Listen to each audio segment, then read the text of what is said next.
Hi everyone, మన ఛానల్లో railway exam సంబంధించి మ్యాథ్స్ సబ్జెక్ట్ నుండి చాప్టర్ వై ప్రీవియస్ ప్రాబ్లమ్స్ అలాగే వాటికి సంబంధించిన కాన్సెప్ట్ అనేది డీటెయిల్గా డిస్కస్ చేస్తున్నాం. అయితే ఈరోజు మనం డిస్కస్ చేయబోతున్న చాప్టర్ అండ్ టాపిక్ చాప్టర్ వచ్చేసేమో సింప్లిఫికేషన్. ఈ సింప్లిఫికేషన్లో మనం ఈరోజు డిస్కస్ చేయబోతున్న వెరీ వెరీ ఇంపార్టెంట్ టాపిక్ వచ్చేసి లేడర్ ఫ్రాక్షన్స్. ఈ టాపిక్ ఏ కాంపిటేటివ్ ఎగ్జామ్స్కైనా వెరీ వెరీ వెరీ ఇంపార్టెంట్. ఈ టాపిక్ సంబంధించిన కాన్సెప్ట్ మరియు వాటికి సంబంధించిన షార్ట్ కట్ అనేది మనం డీటెయిల్గా డిస్కస్ చేద్దాం. సో ఏదైనా మనం ఒక షార్ట్ కట్ నేర్చుకునే ముందు దానికి సంబంధించిన కాన్సెప్ట్ కూడా నేర్చుకున్నట్లయితే మనకి షార్ట్ కట్ ఇంకా ఎఫెక్టివ్గా యూజ్ చేయొచ్చు, అలాగే గుర్తుపెట్టుకోవచ్చు. ఓకే, సో ఆర్ఆర్బి ఎన్టీపీసీ 2022లో అడిగిన ఈ ప్రాబ్లమ్స్ సంబంధించి కాన్సెప్ట్ మరియు షార్ట్ కట్ అనేది డీటెయిల్గా డిస్కస్ చేద్దాం. నెక్స్ట్ ప్రాబ్లమ్స్ మనం విత్ ఇన్ సెకండ్లో సాల్వ్ చేయొచ్చు. అలాగే ఈ లేడర్ ఫ్రాక్షన్స్లో మనకి డిఫరెంట్ మోడల్ ప్రాబ్లమ్స్ ఉన్నాయి. చిన్న చిన్న వేరియేషన్స్తో మనకి డిఫరెంట్ టైప్స్ ఆఫ్ ప్రాబ్లమ్స్ ఉన్నాయి. అయితే మనకి బేసిక్ కాన్సెప్ట్ అనేది కనుక డీటెయిల్గా కనుక తెలిసిందనుకోండి, ఆ ప్రాబ్లమ్స్ని కూడా మనం షార్ట్ కట్ యూజ్ చేసి విత్ ఇన్ సెకండ్స్లో సాల్వ్ చేయొచ్చు. సో ముందుగా ఈ ఎన్టీపీసీలో అడిగిన ఈ ప్రాబ్లమ్ని ఎలా సాల్వ్ చేయొచ్చో చూడండి. సో అయితే నేనేం చేస్తాను అంటే ఈ ప్రాబ్లంలో ఎక్స్ వాల్యూ కనుక్కోమంటున్నాడు. సో ముందు ఈ ఫ్రాక్షన్ మొత్తం మనం సాల్వ్ చేయాలి. సో నేనేం చేస్తానంటే ఇక్కడ ఈ 1 + 1/5 ఉంది కదా, ఈ 1 + 1/5ని బేసిక్ కాన్సెప్ట్ ఎలా సాల్వ్ చేయొచ్చు, అలాగే షార్ట్ కట్లో ఎలా సాల్వ్ చేయొచ్చు అని చూద్దాం. తర్వాత ఆ షార్ట్ కట్ని మొత్తం ఫ్రాక్షన్కి అప్లై చేద్దాం. ఓకేనా? సో చూడండి, ముందుగా బేసిక్ మెథడ్లో 1 + 1/5 అన్నా లేదా 1/5 అన్నా ఒకటే. ఇక్కడ 1 6/11 ఉంది కదా, ఈ 1 6/11 అన్నా ఒకటే, 1 + 6/11 అన్నా ఒకే వాల్యూ. ఓకేనా? నెక్స్ట్ చూడండి, ఈ 1 + 1/5ని ఎలా రాసుకోవచ్చు? x/y ఫార్మాట్లో ఎలా రాసుకోవచ్చు చూడండి. 5 × 1 + 1/5 ఏమవుతుంది? 6/5 అవుతుంది. అదే షార్ట్ కట్లో ఈ ఫ్రాక్షన్ని ఎలా రాసుకోవచ్చో చూడండి. ఓకే, చూడండి, ముందు 1 + 1/5లో లాస్ట్ ఉన్న ఫ్రాక్షన్ వాల్యూ ఏంటి? 1/5. ఆ 1, 5 ఇలా రాసుకోండి. 1, 5 ఇలా రాసుకున్న తర్వాత నెక్స్ట్ దాని ముందు ఉన్న వాల్యూ ఏంటి? +1. ఈ +1ని ఇలాగా అప్పర్లో రాసుకోండి. రాసుకున్న తర్వాత ఏం చేస్తారంటే ఈ 1తో ఈ 5ని మల్టిప్లై చేయండి. 1 × 5. తరువాత ఈ 1 ముందు ప్లస్ ఉందా మైనస్ ఉందా అనేది వెరీ వెరీ ఇంపార్టెంట్. ఇక్కడ ఏముంది? మనకి ప్లస్ ఉంది. సో ప్లస్ ఉంది కాబట్టి 1 × 5 + 1 ఏమవుతుంది? 6 అవుతుంది. ఒకవేళ మైనస్ ఉందనుకోండి, ముందే యాజ్ ఇట్ ఈస్గా 1తో మల్టిప్లై చేస్తాం, మల్టిప్లై చేసిన తర్వాత మైనస్ చేస్తాం. ఓకేనా? సో అప్పుడు ఏమవుతుంది చూడండి, ఇక్కడ మొత్తం టోటల్ 3 నెంబర్స్ ఉన్నాయి. సో వీటిల్లో ఏదైతే లాస్ట్ నెంబర్ ఉందో చూసారా, అదేమో న్యూమరేటర్ అవుతుంది.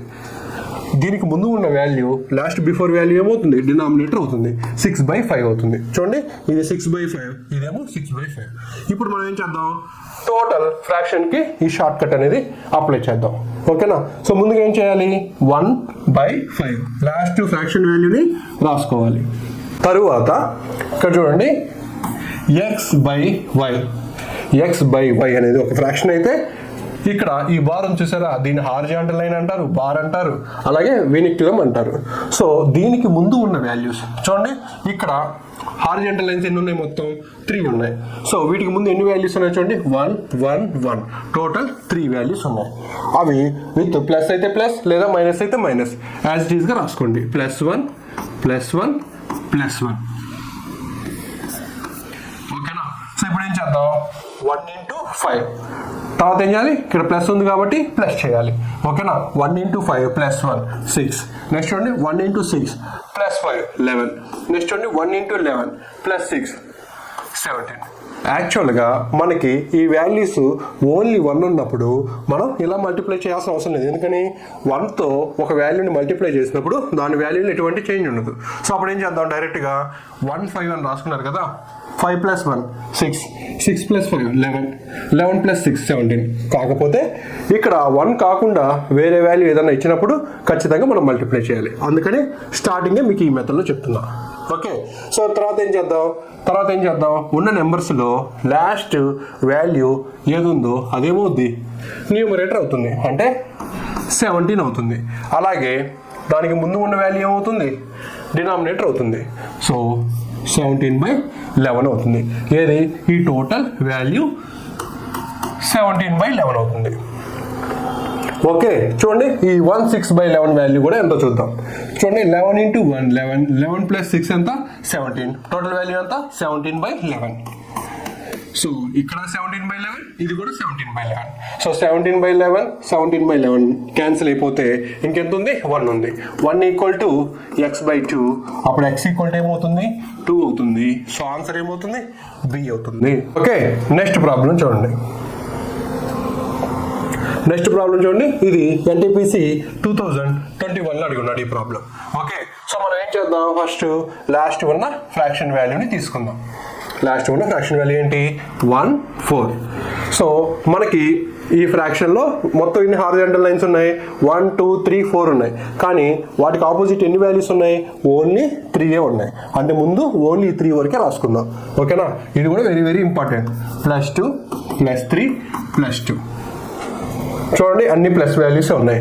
చూడండి 2 × 4 8, 8 + 1 9, 3 × 9 27, 27 + 4 31, 2 × 31 62, 62 + 9 ఎంత 71. సో ఇప్పుడు ఏమవుతుంది, లాస్ట్ ఉన్న వాల్యూ న్యూమరేటర్ అవుతుంది 71, అలాగే లాస్ట్ బిఫోర్ వాల్యూ డినామినేటర్ అవుతుంది 71/31. ఓకే సో ఆన్సర్ ఇది అవుతుందా 71/31?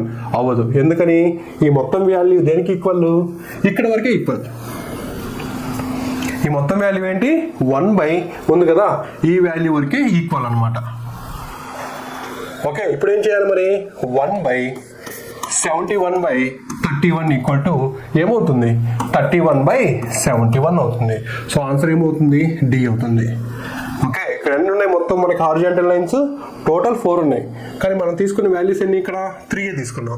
అంటే ఎక్కడ వరకు సాల్వ్ చేసాం మనం, మన ఫ్రాక్షన్ అనేది ఇక్కడ వరకే సాల్వ్ చేసాం. సో ఈ ఫ్రాక్షన్ వాల్యూ ఎంత 71/31. సో 1/x/y ఏమవుతుంది y/x అవుతుంది. సో ఇలా గనక మీకు ప్రాబ్లం కనుక అడిగారు అనుకోండి, ఇలాగా 1 ఒక ఫ్రాక్షన్ ఇచ్చి దాన్ని సాల్వ్ చేయమని అనుకోండి, అప్పుడేమవుతుందంటే లాస్ట్ బిఫోర్ వాల్యూ న్యూమరేటర్ అవుతుంది, ఇదేమో డినామినేటర్ అవుతుంది 31/71. ఓకేనా 31/71. లేదా డైరెక్ట్గా ఇక్కడ ఈ 1 లేదనుకోండి, 1 లేకపోతే ఆన్సర్ ఏమో 71/31 అవుతుంది. ఒకవేళ 1 అయితే ఏమవుతుంది, లాస్ట్ బిఫోర్ వాల్యూ న్యూమరేటర్ అవుతుంది, అదేమో డినామినేటర్ అవుతుంది. లేదా యాజ్ ఇట్ ఈస్గా అదే కాన్సెప్ట్ ఫాలో అవ్వండి. 1/x/y ఏమవుతుంది y/x అవుతుంది. ఓకే నెక్స్ట్ ప్రాబ్లం చూడండి. ఆర్బి ఎన్టీపీసీ 2021 అడుగున్నాడు ఈ ప్రాబ్లం. సో ఏం చేద్దాం, ముందుగా లాస్ట్ ఉన్న ఫ్రాక్షన్ వాల్యూని రాసుకుందాం. 1/2 1 2. సో నెక్స్ట్ చూడండి మొత్తం ఎన్ని హారిజాంటల్ లైన్స్ ఉన్నాయి, 1 2 3 4. కానీ ఇక్కడ వాల్యూస్ ఎన్ని ఉన్నాయి, ఓన్లీ 3 ఉన్నాయి. ఆ 3 రాసుకుందాం. ఏం రాసుకుందాం చూడండి, -2 -2 +2 +2. సో చూడండి ముందు ఏం చేద్దాం, 2 × 2 4.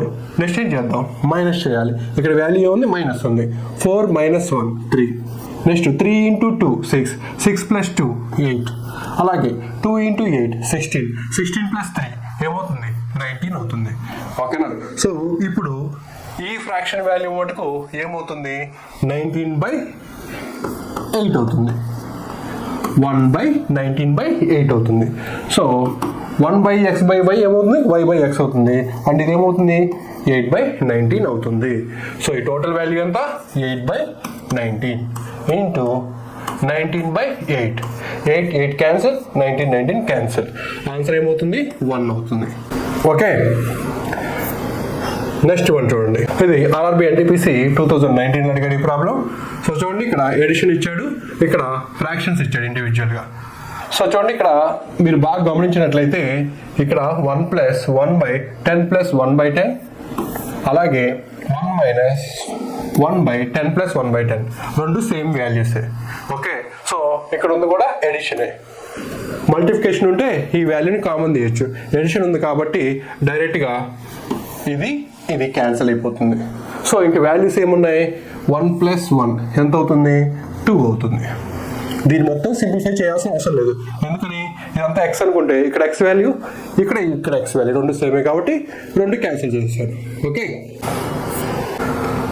నెక్స్ట్ ప్రాబ్లం చూడండి, ఇది వెరీ వెరీ ఇంపార్టెంట్. నెక్స్ట్ మనకి ఈ 2025లో ఉన్న ఎన్టీపీసీ అలాగే గ్రూప్ డి ఏఎల్పి ఎగ్జామ్స్లో ఒకవేళ మనకి లేడర్ ఫ్రాక్షన్స్లో కనుక ప్రాబ్లమ్స్ అడిగితే మ్యాక్సిమం ఈ మోడల్ నుంచి అడిగే ఛాన్సెస్ అయితే ఉన్నాయి. ఓకేనా? సో చూడండి ఈ ప్రాబ్లమ్ని ఎలా సాల్వ్ చేయొచ్చో చూడండి. సో ఈ మొత్తం ఫ్రాక్షన్ వాల్యూ ఎంత? 29/154. ఓకే, సో చూడండి ఇక్కడ మనకి మొత్తం హారిజాంటల్ లైన్స్ ఎన్ని ఉన్నాయి చూడండి, 1 2 3 4 ఉన్నాయి. ఇక్కడ ఈ వాల్యూస్ ఎన్ని ఉన్నాయి? 3 ఉన్నాయి. అంటే ఇక్కడ ఈ వాల్యూ బిఫోర్ 29/154 అవడానికి ముందు ఈ టోటల్ వాల్యూ ఎంత అయి ఉండొచ్చు? 154/29 అవుతుంది. అంతే కదా? ఈ 154/29 ఏమైంది? 29/154 అయింది. అంతే కదా? 1/154/29 ఏమైంది? 29/154 అయింది. అంటే ఈ టోటల్ వాల్యూ వచ్చేసి 154/29. అంతే కదా? సో అలాగే ఈ 154/29ని ఇప్పుడు ఎక్స్టెండ్ చేసి రాస్తే ఏమవుతుంది చూడండి, 29 × 5 ఎంత? 145 ప్లస్ 9/29. అంతే కదా? 5 ప్లస్ 9/29. ఇప్పుడు ఏమవుతుంది? మళ్ళీ ఈ ఫ్రాక్షన్ వాల్యూ కూడా రివర్స్ అవుతుందా? రివర్స్ అయితే ఎలా అవుతుంది చూడండి, 29/9. చూడండి 9 × 3 ప్లస్ 2/9, 29/9. మళ్ళీ ఏమవుతుంది? ఈ ఫ్రాక్షన్ వాల్యూ కూడా రివర్స్ అవుతుంది కదా, 9/2. 2 × 4 ప్లస్ 1/9. ఓకే, ఇప్పుడు ABCD ఏమవుతాయంటే చూడండి, ABCD. ఇప్పుడు యాడ్ చేయండి మొత్తం. 5 + 3 8, 8 + 4 12, 12 + 9 ఎంత? సారీ ఇక్కడ 2 కదా, 12 + 2 ఎంత అవుతుంది? 14 అవుతుంది. సో ఇది కరెక్టా కాదని మనం క్రాస్ చెక్ కూడా చేయొచ్చు. ఎలాగా? ఇక్కడ ABCD వాల్యూని సబ్స్టిట్యూట్ చేసి టోటల్ సాల్వ్ చేస్తే మనకి ఎంత రావాలి? 29/154 రావాలి. సో అవుతుందా లేదా అని చూద్దాం. చూడండి, సో లాస్ట్లో మనకి ఫ్రాక్షన్ వాల్యూ ఎంత వచ్చింది? 1 2 వచ్చింది. అలాగే ABC వాల్యూస్ ఏమేమి ఉన్నాయి చూడండి, ABC వాల్యూస్ ఏమి ఉన్నాయి? ముందు C వాల్యూ +4, అలాగే +3 +5.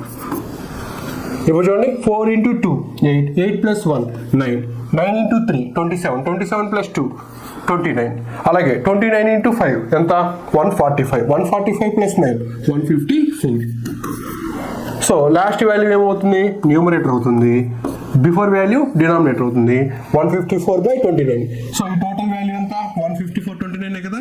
సో 1/154/29 ఈక్వల్ ఏమవుతుంది? 29/154 అవుతుంది. ఓకే, ఈ షార్ట్ కట్ అనేది వెరీ వెరీ ఇంపార్టెంట్. మనకి నెక్స్ట్ రైల్వే ఎగ్జామ్లో మ్యాక్సిమం అడగడానికి ఛాన్స్ ఉన్న మోడల్ కూడా ఇదే. ఓకే,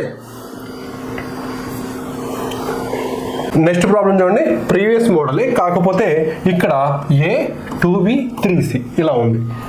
A2B 3C ఉంది. ఎలా సాల్వ్ చేయొచ్చు చూడండి. సో చూడండి టోటల్ ఫ్రాక్షన్ వాల్యూ 30/43 అంటే ఈ వాల్యూ ఎంత ఉండొచ్చు? 43/30 అవుతుంది. సో ఈ 43/30ని ఎలా రాసుకోవచ్చు అండి? 30 × 1 30 ప్లస్ 13/30. అలాగే ఇప్పుడు ఈ ఫ్రాక్షన్ రివర్స్ అవుతుంది కదా, 13/13. 13 × 2 26 ప్లస్ 4/13. నెక్స్ట్ చూడండి 13/4. 4 × 3 12 ప్లస్ 1/4, 13/4. సో ఇప్పుడు చూడండి జాగ్రత్తగా చూడండి, ఇక్కడ 1 అనేది దేనికి ఈక్వల్ అవుతుంది? Aకి ఈక్వల్ అవుతుంది. అలాగే ఈ 2 అనేది దేనికి ఈక్వల్? Bకి ఈక్వల్ కాదు. దేనికి ఈక్వల్? 2Bకి ఈక్వల్. 2Bకి ఈక్వల్. 2B ఈక్వల్ ఏమవుతుంది? 2 అవుతుంది. అప్పుడు B ఈక్వల్ ఏమవుతుంది? 1 అవుతుంది. అలాగే ఇక్కడ ఉన్న 3 దేనికి ఈక్వల్? 3Cకి ఈక్వల్. ఓకేనా? అంతేగాని C అనేది 3 అవ్వదు. 3C = 3. అప్పుడు C ఈక్వల్ ఏమవుతుంది? 1 అవుతుంది. ఓకే, నెక్స్ట్ D ఈక్వల్ ఎంత? 4. సో ఇప్పుడు A + B + C + D equal ఏమవుతుంది? 4 + 1 5, 5 + 1 6, 6 + 1 7. ఆన్సర్ ఏమవుతుంది? C అవుతుంది. ఓకేనా?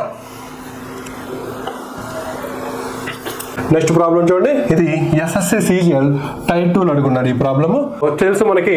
ఈ టోటల్ ఫ్రాక్షన్ వాల్యూ వచ్చేసి 45/53 అయితే ఈ వాల్యూ ఎంత అవుతుంది? ఈ ఫ్రాక్షన్ వాల్యూ ఎంత అవుతుంది? 53/45 అవుతుంది. సో దీన్ని మనం ఎలా రాసుకోవచ్చు? 45 × 1 ప్లస్ 8/45. తర్వాత ఏమవుతుంది చూడండి, 45/8 ఈక్వల్ టు 8 × 5 40 ప్లస్ 5/8. అలాగే 8/5 equal to 5 × 1 5 plus 3/5. Okay, so ఇదేమవుతుంది ఏ బి సి. అంతేనా? మనకేం కావాలి, 4a plus b plus 3c కావాలి. So 4a 4 × 1 4. అలాగే b వాల్యూ ఎంత 5. అలాగే c వాల్యూ ఎంత 1 plus 3. So 4 plus 5 plus 3 equal ఎంత అవుతుంది, 12 అవుతుంది. ఓకే, వీటికి సంబంధించిన పీడిఎఫ్ అనేది మనం టెలిగ్రామ్ ఛానల్లో ప్రొవైడ్ చేయడం జరుగుతుంది. అక్కడ మీరు పీడిఎఫ్ అనేది డౌన్లోడ్ చేసుకోవచ్చు. టెలిగ్రామ్ ఛానల్ లింక్ వచ్చేసి డిస్క్రిప్షన్లో ప్రొవైడ్ చేయడం జరిగింది. అక్కడ నుంచి మీరు పీడిఎఫ్ అనేది డౌన్లోడ్ చేసుకోవచ్చు. ఎస్ఎస్సి సిపిఓ 2023లో అడుగున్నాడు ఈ ప్రాబ్లము. ఏంటంటే ఇక్కడ ఒక ఫ్రాక్షన్ వాల్యూ ఇచ్చేసి అది 9/10కి ఈక్వల్ అయితే మనకి ఏం కనుక్కోమంటున్నాడు, ఏ వాల్యూ ఎంత అని అడుగుతున్నాడు. సో ముందు ఏం చేద్దాం, ఈ ఫ్రాక్షన్ వాల్యూని సాల్వ్ చేద్దాం. ఓకే, సో చూడండి లాస్ట్ ఫ్రాక్షన్ వాల్యూ ఎంత ఉంది చూడండి, ఇక్కడ 1/3 ఉంది. So 1 3. So total horizontal lines ఎన్ని ఉన్నాయి, 1 2 3. కానీ ఇక్కడ వాల్యూస్ ఎన్ని ఉన్నాయి, ఓన్లీ 2 ఉన్నాయి. ఆ 2నే రాసుకుందాం, +2 +1. ఓకే, నెక్స్ట్ చూడండి 3 × 2 6 6 + 1 ఎంత 7. నెక్స్ట్ 7 × 1 7 7 + 3 ఎంత 10. సో ఈ ఫ్రాక్షన్ వాల్యూ వరకే రాస్తున్నాం మనం. 1/, ఉంది కదా, ఈ వాల్యూ వరకు ఎంత అవుతుంది, ఈ వాల్యూ వరకు ఎంత అవుతుంది, 10/7 అవుతుంది. అయితే మనకి పైన 1 ఉంది కదా, సో 1/10/7 ఏమవుతుంది, 7/10 అవుతుంది. సో ఇప్పుడు a ప్లస్ 7/10 ఈక్వల్ టు 9/10. అంటే a equal to 9/10 minus 7/10. So ఏమవుతుంది, ఎల్సిఎం 10 9 - 7 అంటే 2 2 1s 2 5s 1/5. సో ఆన్సర్ ఏమవుతుంది, 1/5 అవుతుంది.